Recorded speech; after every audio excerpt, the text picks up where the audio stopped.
Good morning, everybody. Good morning. Good morning. Let's get today started. Today's called Be a Good Neighbor, Episode 1. That's right. We're going to be creating some talks every other Sunday, I'd say, about how to be a good neighbor, right?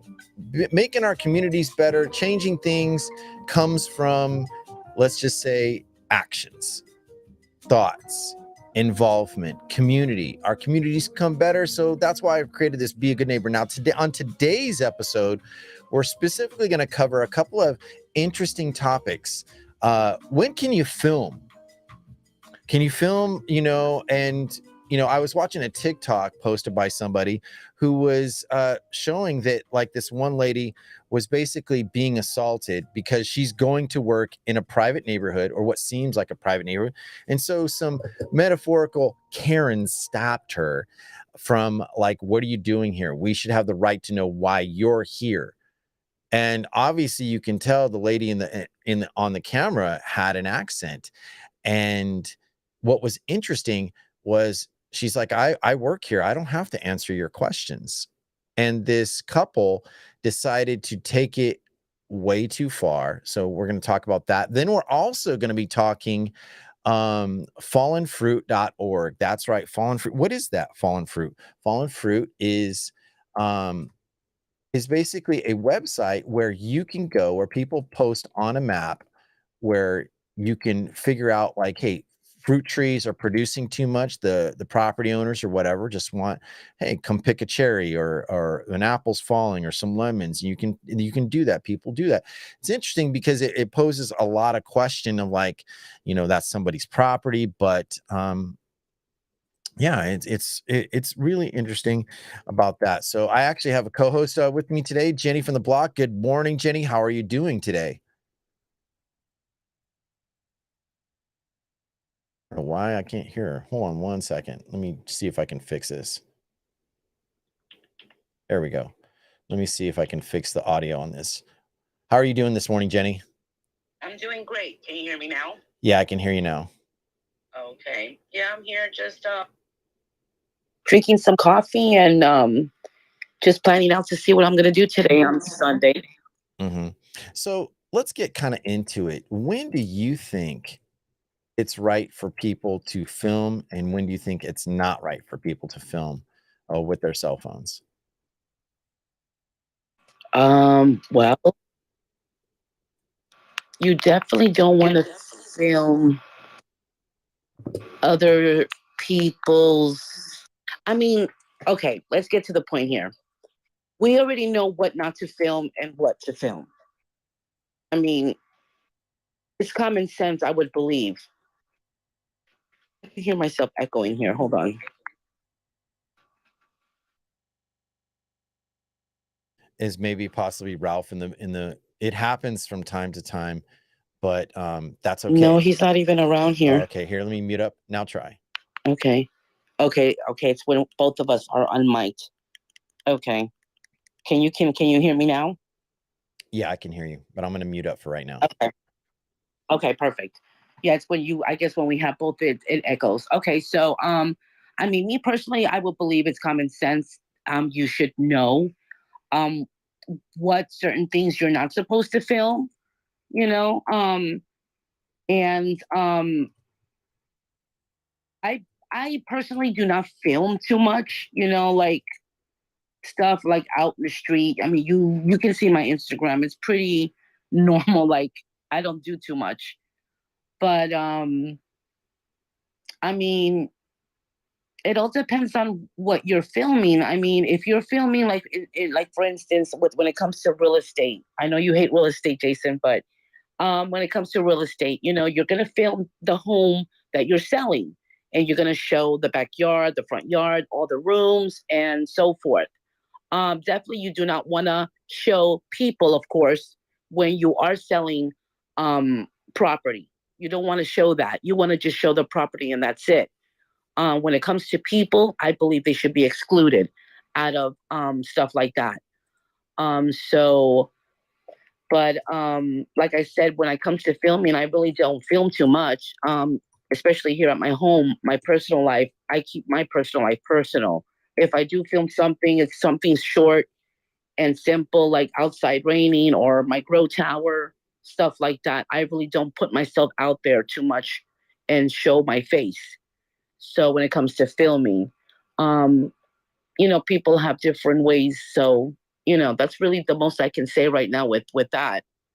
But I definitely would like to get other people's views of that and see what, where their mindset is with it.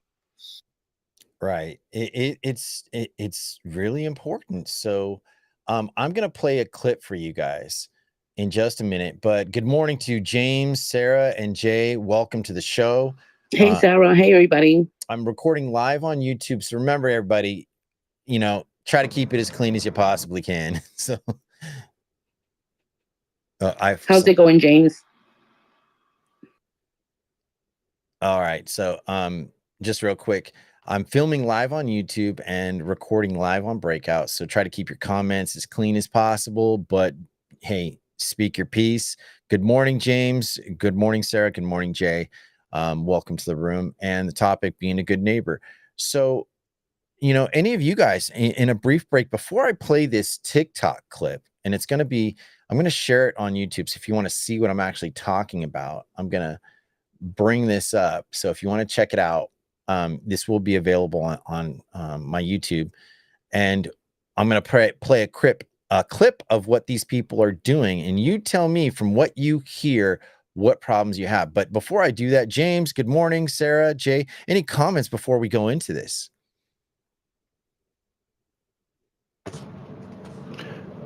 I kind of love the topic. Hold on. Sorry. There we go. I kind of love the topic about neighbors having moved from a gated community apartment complex to a house again, because all my neighbors like looking over the fence to see what's going on in my backyard. And then they like to tell me how it's going to be in the neighborhood. And I look at them and I go, you can think whatever you like. I'm here to do what I want.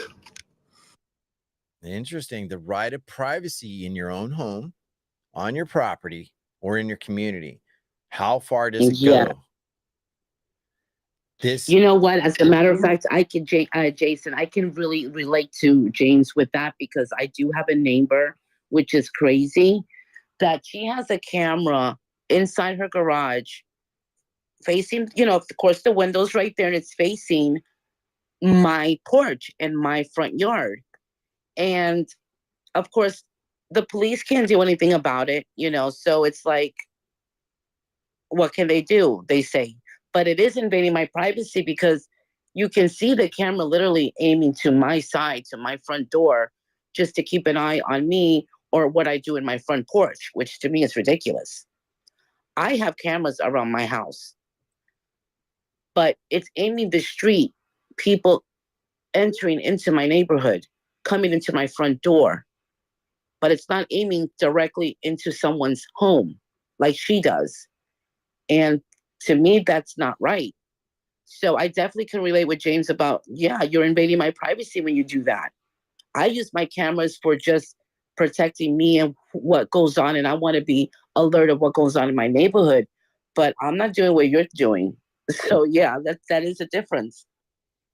Yeah. So, and these are actually more than what I even thought about. I mean, initially, before I play this clip, and the thing is, when do we have privacy against even our own neighbors? Like if they have security cams that are pointing right directly at our window, that could be a violation. That could be a violation of privacy. If they have a camera pointed at their yard, let's say you have one of those fences, like it's like a chain link fence or a mesh style fence, do you have the right to continue to have security cams? I mean, these are issues that are coming out that we've never had to deal with before. But let's just face it, some people do abuse the right when it comes to filming. But then there are times where filming is perfectly appropriate. And I'm going to play this clip, and I want you guys to listen really carefully about what took place. You tell me where you spot some wrongs. So I'm going to play this clip real quick. And and we're going to focus, only get this. Some pop-ups came up on my screen. Let's see. Oh, and then tell me my restream did not phase out. No, not what I want to deal with. Let's see. Oh no, this is not happening. Give me a second.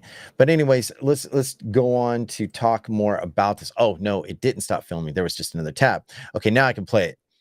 So I'm going to play this clip and you guys tell me what you think. Let's see, where is it? Boom. Boom. Please, I have to go home and make dinner. It doesn't matter as long as nobody got hit. The only reason why, like, we stopped here because obviously we stopped for her because this is where we work. But you didn't have to stop right here. You could have just went home. And, no, you stopped right next to her. We do have stuff out here. We live here. It's a private street, so we have to know who's coming in here. Listen. We have to find out what business. If simply say you're here to work, then come here to work. Yeah, that's the thing. Why are you filming this? Mom, No. It's very annoying that you're filming this. Okay. I do not give consent to you filming this at all. Calm. I say, please stop. Hey, No. hey, you just touched me. You just. You know what, Maggie? You gotta go home. You're gonna have to. Get his words out, please. I have to go home and make dinner. It doesn't matter as long as nobody got hit. The only reason why, like, we stopped here because obviously we stopped for her because this is where we work. But you didn't have to stop right here. You could have just went home. And, no, you stopped right next to her. We do have stuff out here. We live here. It's a private street, so we have to know who's coming in here. Listen. We have to find out what business. If simply say you're here to work, then come here to work. Yeah, that's Okay. the thing. So now it's repeating. All right. Now I can go right back into, I don't know why my voice is echoing, but let me turn down this. Maybe that's probably why the gain was too high. Anyways, it's really interesting to see that video. And it was posted by EMIZZYY_. And I gave her a follow. She actually made a couple different clips of this video, and there's more. There's extension even within, and I really don't want, it's not that I'm trying to post names or cultures, but there was this one user on TikTok that was Asian, and she even said it. She was pissed because she's like, do you realize what we face as Asian people, the racism, the problems of assault on Asians? And then these people go, and you can hear, I hope, wait, real quickly, could you guys hear what was going on Breakout? Could you guys hear what was being said? Quick question. Earlier today? No, just a little while ago. Jenny, you just entered in the room, Caroline, thank you. But could you guys hear the audio clip and video clip I was just playing? We could hear it. It sounded like somebody was trying to figure out what was going on in the neighborhood, and they were just being extra nosy. Right. That's the key. You know, what is there reasonable in your neighborhood? What is reasonable to ask somebody who looks strange or maybe it doesn't look like they belong, but these people were taking it way too far. And in the video, you see the guy, I guess the husband holding his dog, and his wife is acting irate with their son in between her legs. And they're both screaming to the top of their lungs. Like, we don't know who you are. We have the right to know. And real calmly behind the camera, maybe the guy that was filming, he said, hey, we have the right to work. We're here to work. That's it. That's all they had to say. And they didn't have to say that if they didn't want to, right? They didn't have to.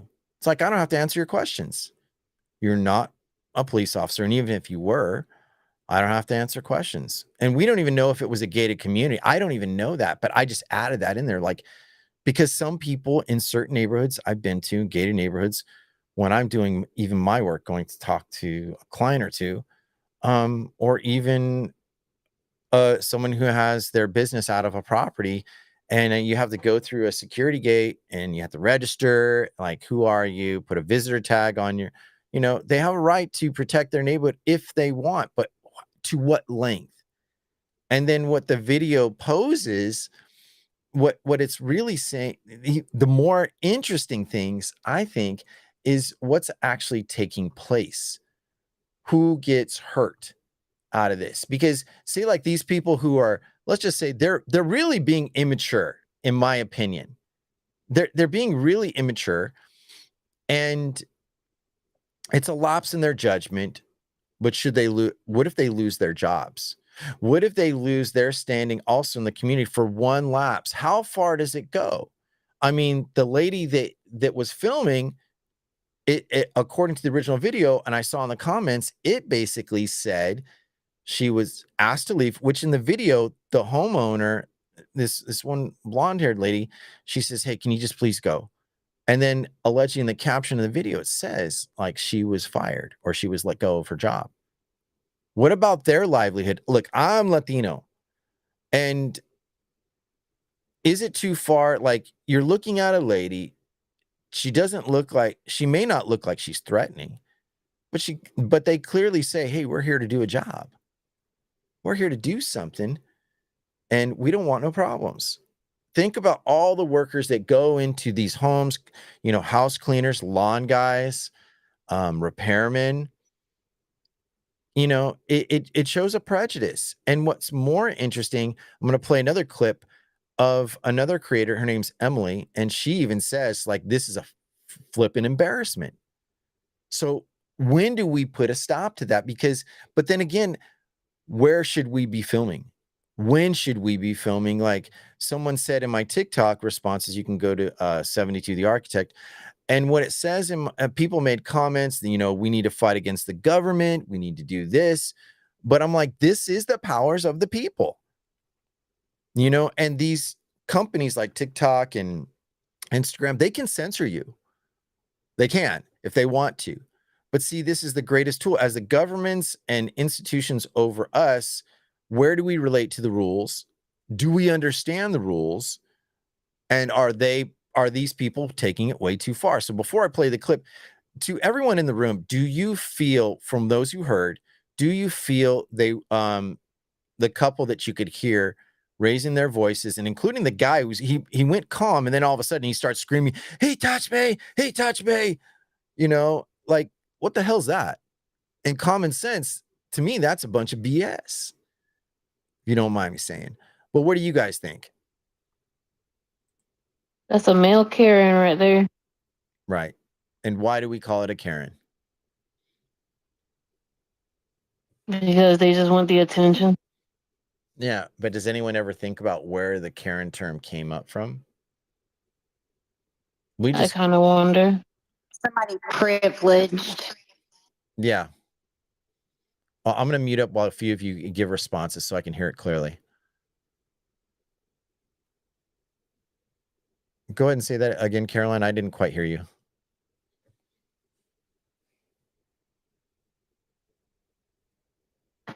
I can hear Caroline.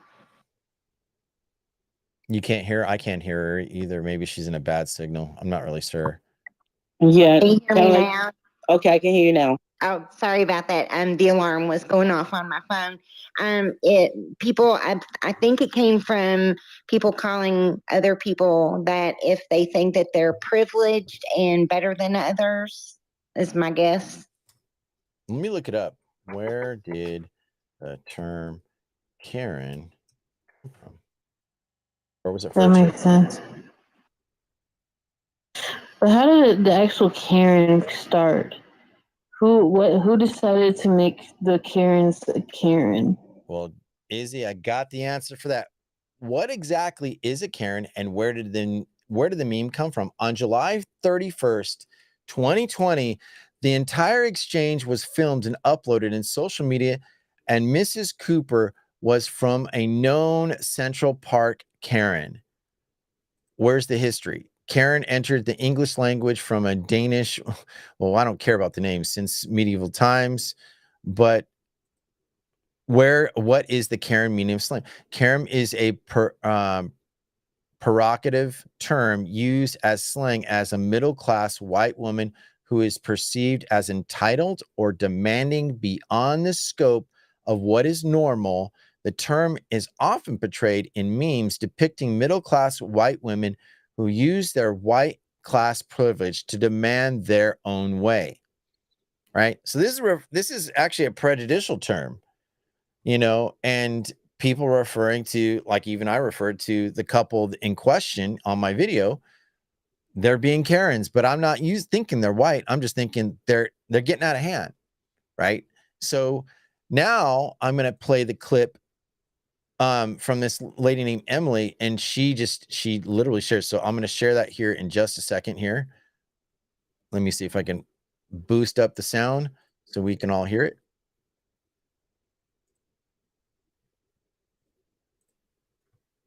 Let's see. Feels fucking unsafe because you're harassing her. Honestly, nothing makes me more frustrated than watching Asian people do to other marginalized communities what is done to us all the time. You don't belong here. Get out of here. Go back to where you came from. Like, are you fucking serious? Even after this Latino, I think their mother and son have established that they are working in that neighborhood for this woman, they have a reason to be there. That's why they're there. They're still upset and they're still harassing them. I've said this before and I will say it again. Your proximity to whiteness, your affluence, all of these things ultimately will not protect you from the same things that you are leveraging against other marginalized communities. Wake the fuck up. The thing that really, really bothered me is watching her apologize to this white woman for this why are you apologizing to her? You should be apologizing to the people you're fucking harassing. And if you don't think that the people in that neighborhood haven't said the same things about you behind your back, you're fucking insane. I'm so disheartened to see this, and I'm truly sorry to that mother and son. Okay, so that right there is interesting in so many different respects, because they may not be maybe the same Asian culture, but another Asian woman telling that this couple is acting like, you're embarrassing us and you don't realize it. You're marginalizing, you're taking things way too far. And so this brings a question like okay, so here's a question to everybody. Have you or have you not seen people filming cops acting badly or private citizens acting badly, going towards the term of Karen? Have you seen this? That's the first question. I have not. You've never seen an example where people are filming cops act misbehaving? No, I only really go shopping. I don't really just go out and about, where crimes could or whatever could be committed. Have you ever seen the video for Rodney King? When Rodney King. Oh, I've seen it on TV all the time. Yes. Okay, so that would be an example. More than likely, majority of us have seen filming in some way, street filming, whether camcorder, cell phone, whatever. We have seen people misbehaving. We've recorded it. There's been videos of George Floyd. When George Floyd was murdered by those police officers, these police officers were convicted of murder, right? That was taken by a cell phone. That's on public street, public view. We've also seen, people being street journalists, violating civil rights. We've seen this. We've seen riots, and they're being put out there. So when do we have rights to actually see and, what and where are we crossing the line? If somebody walks up to my front porch, walks onto my property, let's say that, walks onto my property and goes up, puts their phone, looks through my window. Do you think that's an invasion of privacy? Anyone can answer that. That's a question. Absolutely.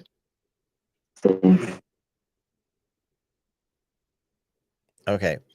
And that is an invasion of privacy to our recollection, right? But what's more interesting is like how the rules apply. Now, if you come onto my property and I don't assault you, I'm not approaching you, and you record on my property and I say to you, please stop recording on my property, do you have the right to that footage? That's the next question. I think so. Because it's. Oh, sorry, Sarah. Go ahead.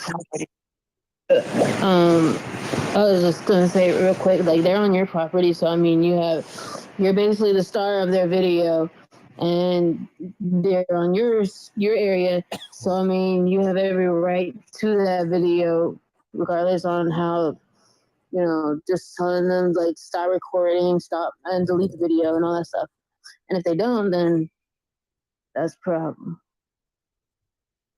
Okay, so I'm trying to understand what you said. So here's some of the guidelines. In many different states, the ACLU have published articles where here are some guidelines you can think about. If it is within public view, right? Reasonable public view on a street, in a mall, in a city center, a walkway, you have the right to film, regardless of whatever actions are taking place. If an accident, you have a right to film that accident. Can you monetize off of that? That's a big question, because now that's even coming into like, you don't have the right. Or what if you went to a concert, let's say a concert arena, and they ask you, please, no self filming in cell phones. Do they have the right to your footage? Yes, they do. If you're filming, you agree when you buy a ticket, do you have that right?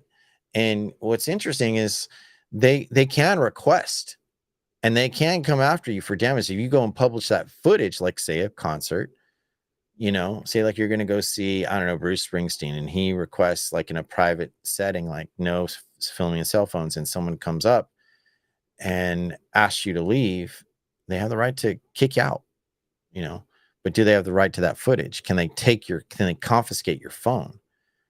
That's a bigger question. But really towards what was being portrayed was that this lady, was being assaulted by this nosy couple, and the employer was being put in a question. She's like, I want to de-escalate this situation. She probably came out to defend her worker, but this couple decided to be like, no, we need to know. And they started yelling. Now, to be a good neighbor and inquire, I think that's okay to some degree, right? To some, like, hi, I don't recognize you in the neighborhood. That could be considered like aggressive, right? But it's like, hey, nice to see you in the neighborhood. I know, is there anything I can help you with? How can you make it friendly without being overly aggressive? Or do you need to? Sometimes just mind your own business. Straight up. Most of the time, someone pulls up to your house, they're home, they're knocking at your door. That engagement, that's their business, not yours. I don't care what kind of car you drive. I don't care what you own. In my opinion, when do we stop being too nosy and filming? And even our house cameras, like my house has a ring system, one at the door, and I have cameras around my house pointing at the street. So if I see people approaching, I've had my car broken into. Do I have that right? Do I have that right of the footage? Yes, I have that right to protect myself. Is it admissible in court? And that I would need, it depends on the state. It depends on the city. Like, so many places are developing rules and regulations and statutes of what they can film or what can be admissible. But when it comes to stolen property, that's why people get systems. They don't want their house broken into. They don't want strangers, because it does happen. Or here's another topic, and especially it happens all the time, whether holidays or not, porch pirates. You get an Amazon delivery at your door, and someone just took your valuable delivery off of your porch, filming them, catching them. That's another thing. But in relation to what we just heard and what we saw is more important, is like these people were crossing the line. And being a Latino, being a Hispanic, mix, I can tell you, I have seen so many people lose their jobs because, like the one white lady that was the employer, she's like, please just go. What do you think that does to her? Causing a controversy. She don't want no one yelling. I don't want no one yelling in my neighborhood. What do you guys think? I mean, when do you think is it crossing the line? That's my question. Next question.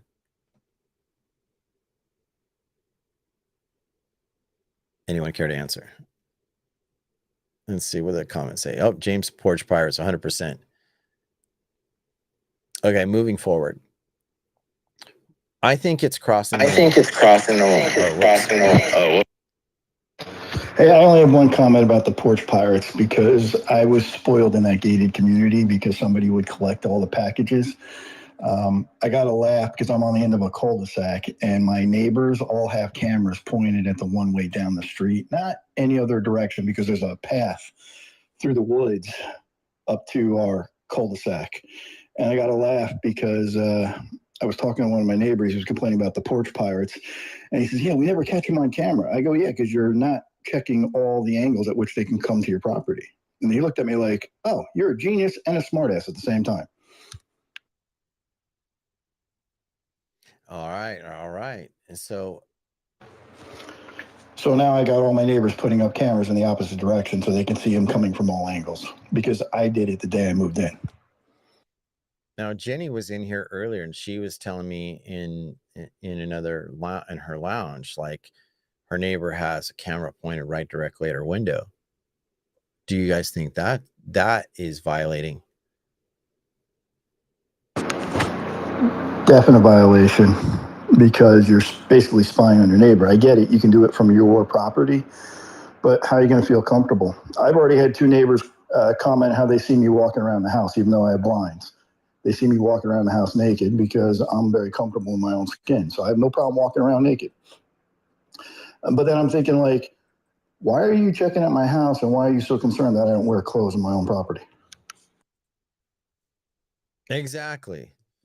Like, when is it indecent exposure? Like, if I'm in my house and I walk through my living room naked and I have, like, say, like, it's not plain open view, but you had to go and look or zoom in or something, that's an invasion of my privacy. If I want to be a nudist in my own backyard and I have fences that block the general view, do you have the right to film me? No, you don't.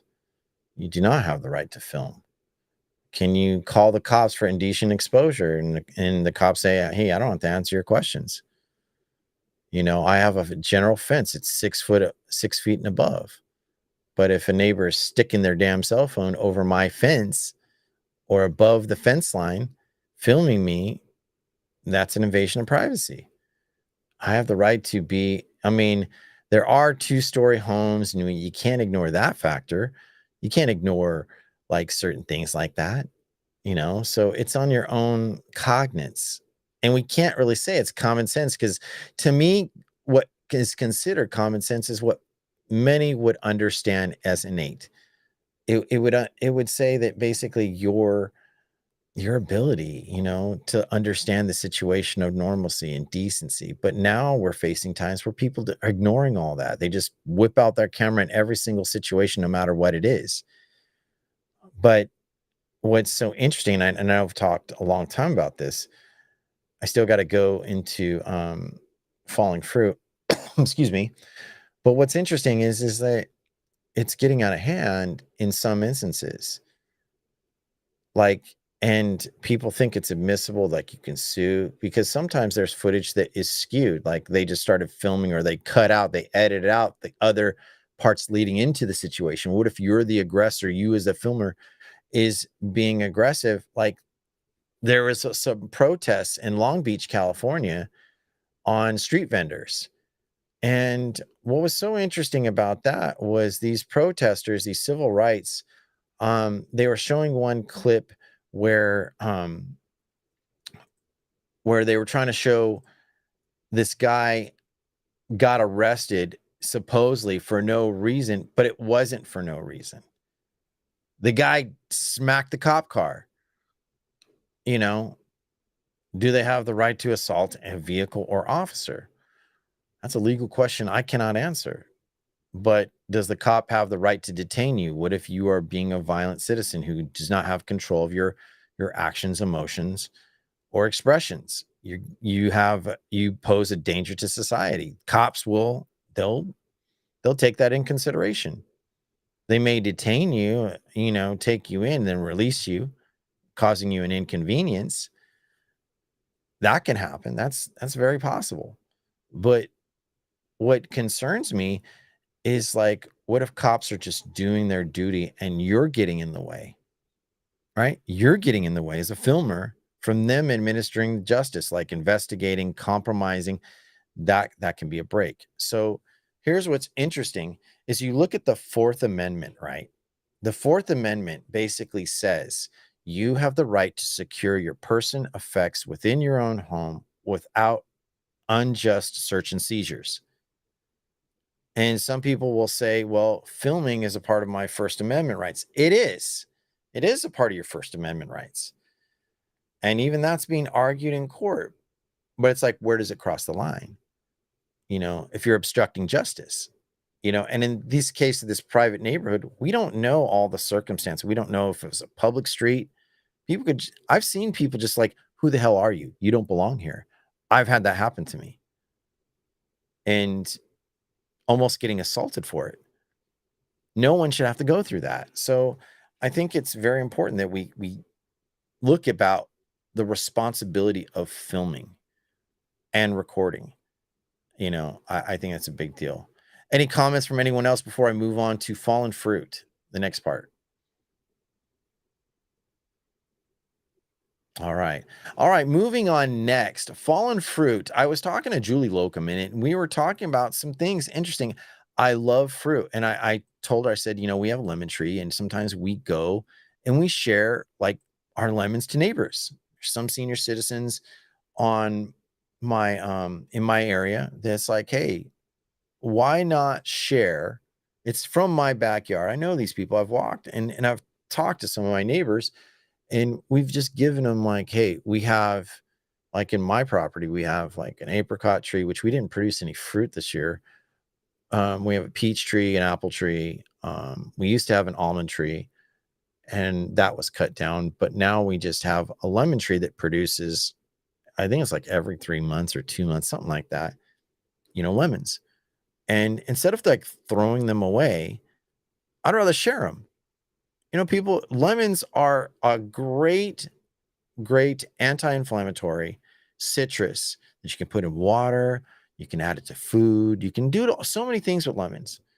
And it's really good for your system, you know, and why not share? So I found when I was talking to Julie Locum, there's this site called Fallen Fruit and map your urban harvest. You know, people either can pay or get it for free. I've found a couple locations within my own city of Stockton where it's like, you know, like there's one particular neighborhood or some neighborhoods, I should say, where it gives the proximity, but I can go on their street. They're offering one time, go pick some plums. And I think that's great. You know, farmers markets, we talk about organics of food. And of course, you got to use your best judgment on the fruit. I mean, it could have pesticides or it could have bugs, but you got to be your own best judgment. But what do you guys think about that idea? Do you think that's a good idea to be able to go get fruit from your local neighborhood?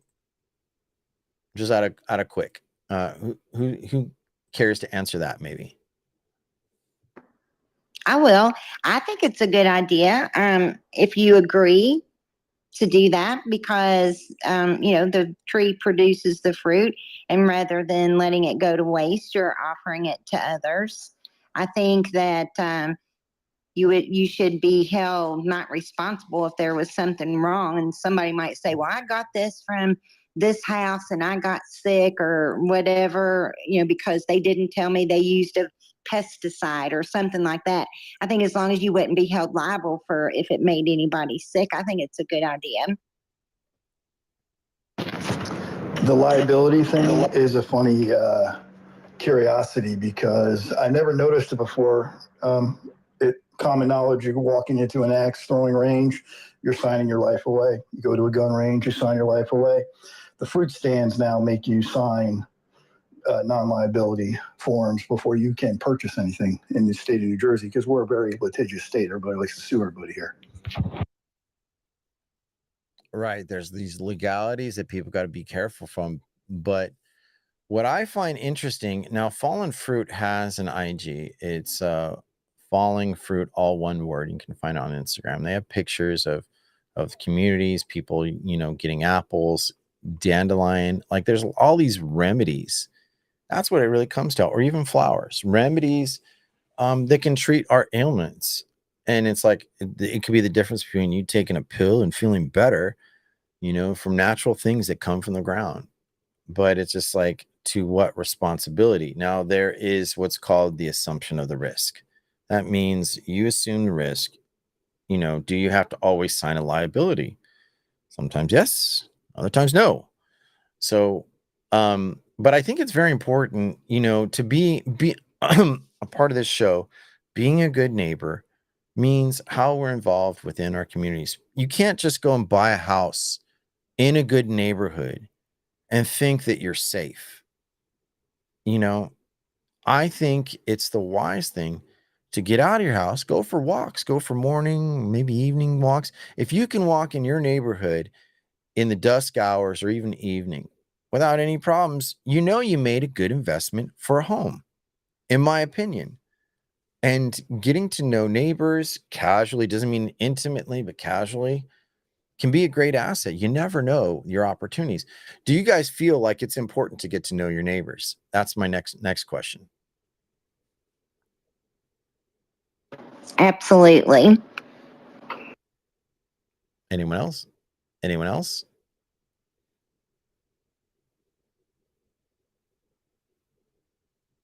Okay. All right. So getting back into it, I think it's important to get to know your neighbors or your neighborhoods. I think that when you're buying a home, you should be able to walk. If you can't walk, say like there's dogs loose. I mean, at my girl's place in Tracy, we walked a couple miles in the neighborhoods in her surrounding area and got to meet some people, seeing how people do their gardens. Because to me, a good neighborhood means people are taking care of their yards. They're promoting that they love their home, good expressions, flowers, trees, fruit trees. It's a good asset. And when we look at this, when people say they're demanding so much of the government needs to do this, the government needs to do that, people are out of control. They just think they can interpret the laws and rules and statutes to their fashion, or even vice versa. How do we fight the institution that's maybe overstepping their boundaries? And it comes from our community involvement. I love, like, for example, I'm trying to move to the city of Tracy, and even I love my city, Stockton. My neighborhood's nice. I know my neighbors. I live in a cul-de-sac or court, just like James, and I know all my neighbors. I know them by first name. I've seen them all. Matter of fact, my next door neighbor, that just moved in a few months back, he didn't have a lawnmower, and his lawn was like, hey, I said, hey, you know what? I'll just call him Vince. I said, hey, Vince, could you use some help, man? I saw him outside. I said, my name's Jason. Introduced myself. He's all, nice to meet you. He's like, yeah, we just moved in. We don't have anything. We're just moving our furniture. And I said, hey, can I give you a hand? Let me mow your lawn, just to help you give you some relief. Because one of the things about him buying the property is like, I want a safe place for my kids to play. Like my days when I was a kid, going outside and playing in the neighborhood, that was just the thing. Now people are so panicked to where they're like, is somebody going to snatch my kid, or someone going to do any harm? But being a good neighbor, I usually I don't want to volunteer, but I could tell this guy was moving in. I could tell he didn't have it, and it's just like, and what did that do? I offered. If he said no, I would have respected his peace. But the thing is that I'm also keeping the value in my property. The neighborhood property value is a big deal.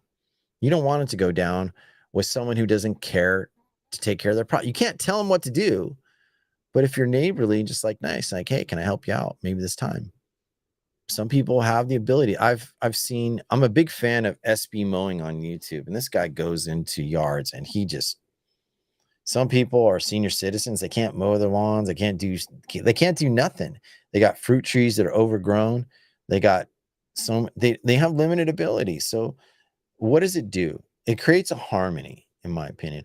And to me, this fallen fruit thing, I think it's a really, really good idea, honestly.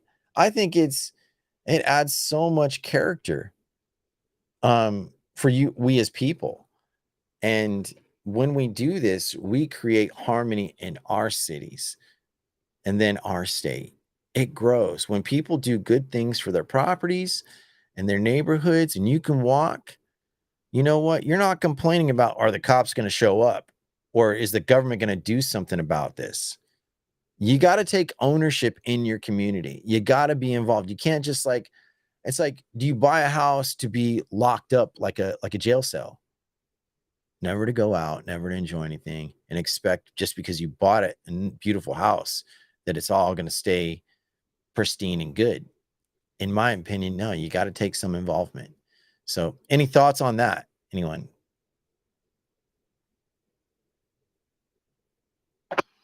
Well, I love the neighborhood that we've moved to. We recently moved here a year and a half ago. We were in a larger city. I'm not going to say there was a lot of crime, but there was crime in that city. And, you know, with the way things are these days, with crime going up everywhere, I worked here many years ago and got to know this small little community, and the people are really nice. Everybody knows everybody. And so that's why we chose to build our forever home here. And, you know, you mentioned about mowing the lawns. I did the other day. I love the YouTubers that do the lawn care as well. I've seen the guy SB that you've watched. I love a couple of the others, the Lawn Whisperer and Knorr, Knorr. I don't know his first name. Yeah. But see, that's very important to me. And our property does back up to a hayfield. But if, you know, there's ordinances for how tall grass can be. Now, I love that hayfield, don't get me wrong, but somebody purchased a lot next to it in the back, and when they did, they weren't keeping up with the mowing on the part of it was on the city line and part of it was not. So within the city, the grass here cannot be over 12 inches. And that touched my property, the part that was not on the hayfield. So I called and reported it because, you know, we have someone that takes care of our yard and landscaping. But now recently, I think I shared this with you the other day, I'm getting into lawn care now. I'm really excited. It's a new hobby for me. However, when I called, I was told that the person who purchased that land is actually someone who was running for the mayor at that time. And he was running against the office, the man who held the office that was in charge of these, what do you call it, zoning restrictions and the applicable laws. So they told me that they asked me if I wouldn't pursue that because could have been seen as being political if that office went after the man who was going to run for the existing mayor. Mm-hmm. So they offered to come over and mow it for us. So I did let them do that. So that is important to me, and I do feel safe in my neighborhood. And so that's very important to me. And thank you for sharing that, because that exemplifies a certain point, in my opinion. When you walk your own neighborhood more and more, it's actually a deterrent, you know, and it's a safety thing. You're actually securing your neighborhood. The more people walk around and see things and do things, it adds an atmosphere where people feel welcome. But according to my last, you know, the segment where like the couple was just, they're way overreacting, in my opinion. You know, that's taking it too far. You know, that's an example of taking it too far, but being neighborly and, you know, things like this website, Fallen Fruit, I think that's a cool idea. It can feed people. You know, is it intrusive? It could be. I mean, it really depends. But if more people knew and stopped worrying about, I think it's just like, it's like a healthy balance. Like, yeah, sure, you could list the neighborhood. There's lemons. You know, you could knock on the door, or you could put a sign, hey, free fruit, pick the fruit all you want. You know, people could do that. You know, you could put a warning sign, hey, pick free fruit at your own cognizance. You know, like James was saying, a liability, you know, declarations and all that stuff. I mean, it gets sticky, but it's like when and I'm going to speak for American citizens. we as American citizens are just getting too much in our own hair and not minding our own business and not promoting the good things, not promoting, like, if you want things to change, we can't depend on publicly elected officials anymore. Party agendas, in my opinion, do more damage than good. It don't bring people together. You know, we talk about grassroots. We talk about things that how people should come together. We make slogans, make America great. That's a slogan for a Republican view. I have friends that are Republicans and Democrats, and sometimes I disagree with both of them. You ain't getting nothing done. Because why? The business of your party is more important than the people's, you know. And we have regions that where people just value things different, but where we can begin to develop independence, healthy, you know, right, you know, not taking it so personal, not using our cameras and our phones as weapons, but also using, you know, we can use them as defense. You know, we can use them as, you know, hey, there's evidence. I said about this lady, and imagine if that incident wasn't filmed. Guess what? It's their word against another, and you got to get witnesses to testify. And there's no better evidence than you got video footage, you know. And so when we look at how we involve our neighbors and how I don't mean to get like so intimate, just be aware. The more you walk around, the more you know. Like I've seen, how many times do you see, James, I've got a question for you. Do you have a company logo or advertisement on your truck? Do you bring it home? I don't know if you do that, but I've seen a lot of construction guys, they put their plumbing service, electric service, all inside of their truck. What if you find business? Go ahead. You know what? Every one of my employees has a logo on their trucks. I happen to live in a community where it's mostly blue collar workers, mostly because, you know, that's my bread and butter, and that's the community I feel more comfortable in, regardless of, you know, where I've been in life. I know those are the guys that are the backbone of the community. So that's where I feel the most comfortable. But yes, I don't have any vehicles in my driveway, but my neighbors all do. And it's kind of funny where they come over and they start asking, what do you do? Can you do this for me at X, Y, and Z price? I kind of laugh because I know that's how the community moves and shakes with each other. Yeah, I mean, like I said, we had our gutters quite a few years done, and the guy that did our gutters on the house, my mom happened to see an advertisement on somebody's truck, and she just called him up by chance, and then she took other bids, and she took the guy that she saw on the truck. You know, she took that, you know, and put it up for a cheap price. He didn't paint the gutters because they were galvanized. That was our job, you know, which is a project I got to do. But, you know, at the same time, that's encouraging community business. And in a world where everyone's trying to be so important and have company outreach, having a regional or local business, small business growing, people using businesses and services within the community says a lot about the community, because there's a thing called all American cities, right? And all American cities basically represent the good level of commerce, about how people get along, crime, you know, all that. It all matters. And when we take possession of our city, neighborly, that means being friendly, not being so aggressive, not like, you know, calling people Karens. You know, these people, like I said in the earlier TikTok video, I don't know if their names were put out there, but people I saw in the original comments, people were identifying who they were. And I thought that was going too far. Honestly, you don't need to cancel somebody out every single time. You know, yeah, they misbehaved. And I think about the damage on their son. Their son's witnessing this bad behavior. And what's he going to learn? Is he going to put himself in danger later on? there's this saying, and I don't agree with the saying necessarily, but on the schoolyard, there's a saying like, hey, snitches get stitches. But when is the right time to tell? Like, yeah, you're acting out of hand. That lady had every right to film those people. Is it counterproductive to their neighborhood? I think it is. You don't need to create a scene. You don't need to yell. You can ask politely. And if you feel that your community or your house is in danger, you can ask, call the police. You can walk away. When you call the police, just let them do a quality check. They can investigate. They can do without you getting personally involved. And that's what maybe these people should have done. I think they should have done that, but they didn't. But should they be held liable to some degree? Yeah, I think you should.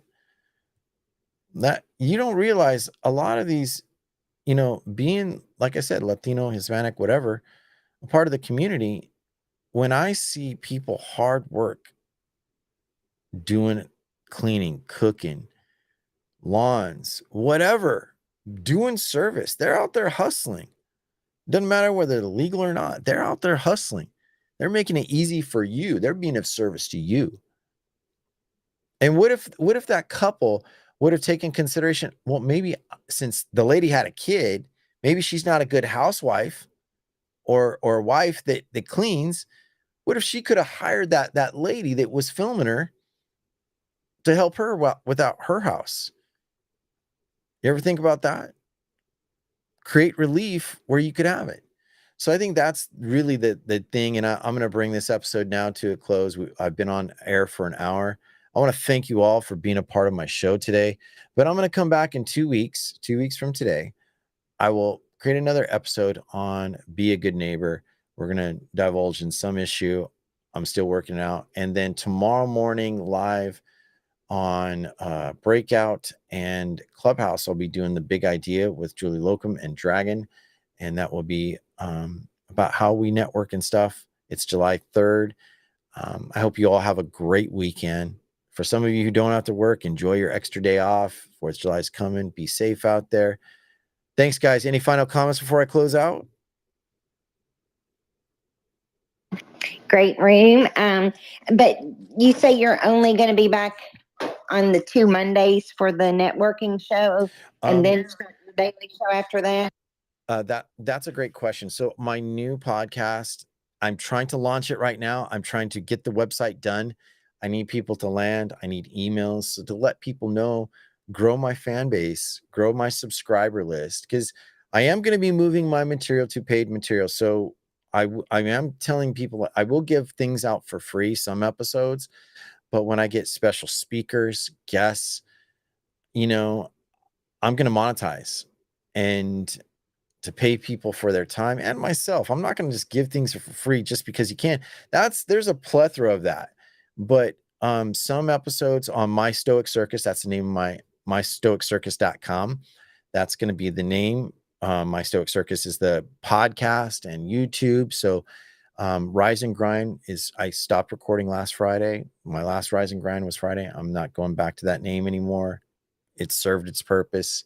It's time to upgrade and just make everything better. So for the Mondays going forward, that's one of the shows I'll be involved in on here on Breakout. But my podcast will come on various different platforms, all to consume. So anyone else? All right. Well, I think that's it. I thank you all for being here. We'll see you all next time on Be a Good Neighbor. Y'all take care.